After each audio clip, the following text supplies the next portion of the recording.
નમસ્કાર. આજના આ ખાસ વિશ્લેષણમાં તમારું સ્વાગત છે. આજે આપણે એક એવા કેસની વાત કરવાના છીએ જે દેખાવમાં તો એકદમ સામાન્ય મૈત્રીપૂર્ણ લોનનો કિસ્સો લાગે છે, પણ જ્યારે તે કોર્ટના દરવાજે પહોંચે છે ને ત્યારે આખી બાજી પલટાઈ જાય છે.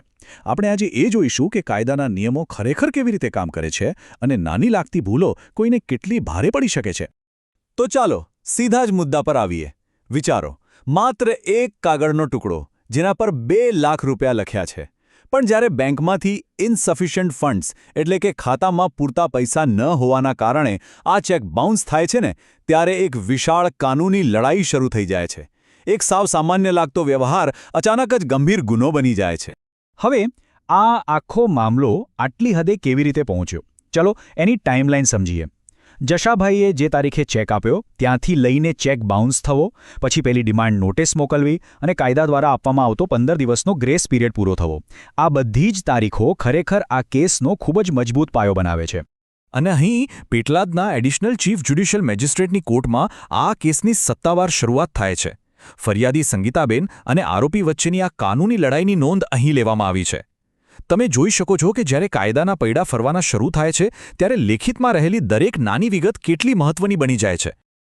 તો હવે આગળ વધીએ. વિભાગ 1, આરોપીનો બચાવ અને 2 વાર્તાઓનો વિરોધાભાસ. હવે આ કેસનો સૌથી રસપ્રદ વળાંક જુઓ. કોર્ટમાં બંને પક્ષોએ એકદમ અલગ જ વાર્તાઓ રજૂ કરી.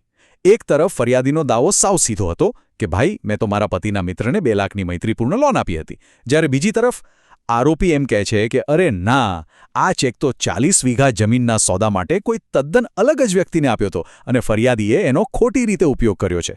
સાવ અલગ જ દિશા. હવે આવે છે વિભાગ 2, કાનૂની પૂર્વધારણા અને કાયદાની તાકાત. અહીં જે ટ્રાયલનો સૌથી મોટો વળાંક આવે છે, રિવર્સ ઓનેસ એટલે કે પુરાવાનો ઉલટો બોજો. સાવ સરળ ભાષામાં કહું તો બાઉન્સ થયેલા ચેકના કિસ્સામાં કાયદો પહેલેથી જ એમ માની લે છે કે ચેક સાચા દેવાની ચૂકવણી માટે જ આપવામાં આવ્યો હતો. હા, તમે સાચું સાંભળ્યું. જ્યાં સુધી આરોપી પોતાની જાતને નિર્દોષ સાબિત ન કરે ત્યાં સુધી કાયદો તેને જ જવાબદાર માનશે. અને આ વાતને વજન આપવા માટે મેજિસ્ટ્રેટે પોતાના ચુકાદામાં સીધો સુપ્રીમ કોર્ટના દિગ્ગજ ચુકાદાઓનો જ સંદર્ભ લઈ લીધો. નીચેની કોર્ટો કઈ રીતે સર્વોચ્ચ અદાલતના કાયદાકીય અર્થઘટન પર આધાર રાખે છે તે ખરેખર નોંધનીય છે.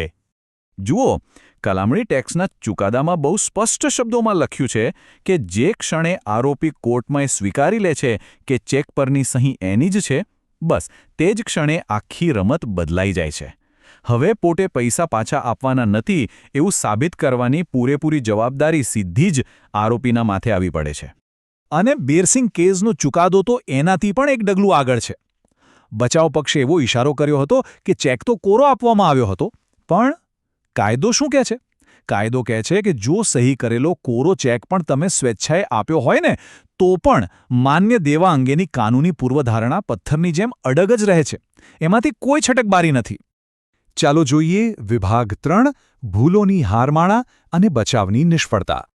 ખરેખર તો ટ્રાયલ બરાબર શરૂ થાય એ પહેલાં જ આરોપીએ 3 એવી મોટી ભૂલો કરી દીધી જેનાથી તેમનો આખો બચાવ પત્તાના મહેલની જેમ તૂટી પડ્યો.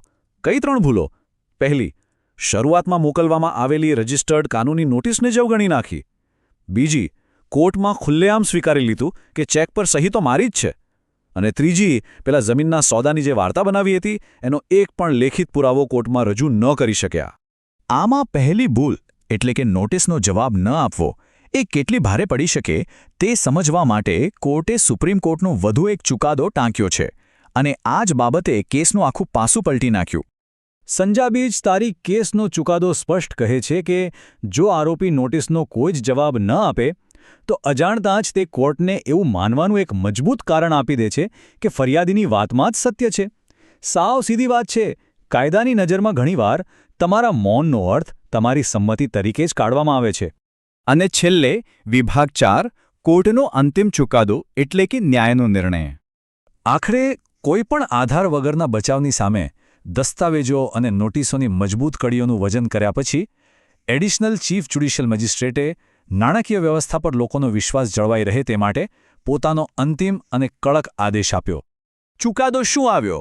આરોપીને નેગોશિયેબલ ઇન્સ્ટ્રુમેન્ટ્સ એક્ટની કલમ 138 હેઠળ દોષિત ઠેરવવામાં આવ્યો, તેમને પૂરા 1 વર્ષની સાદી કેદની સજા ફટકારવામાં આવી અને 60 દિવસની અંદર ફરિયાદીને 2 લાખ રૂપિયાની રકમ પરત કરવાનો કડક આદેશ આપવામાં આવ્યો.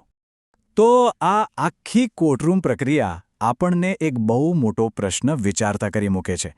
જ્યારે કાયદાની મશીનરી આટલી કડક અને અડગ હોય ત્યારે શું ઔપચારિક કાનૂની નોટિસની અવગણના કરવી એ ક્યારે પણ સમજદારીભર્યું પગલું હોઈ શકે ખરું? બિલકુલ નહીં. આ વિશ્લેષણનો મુખ્ય પાઠ એ જ છે કે કાયદાકીય બાબતોમાં હંમેશા જાગૃત રહેવું જોઈએ. આજના આ વિશ્લેષણમાં જોડાવા બદલ તમારો ખૂબ ખૂબ આભાર.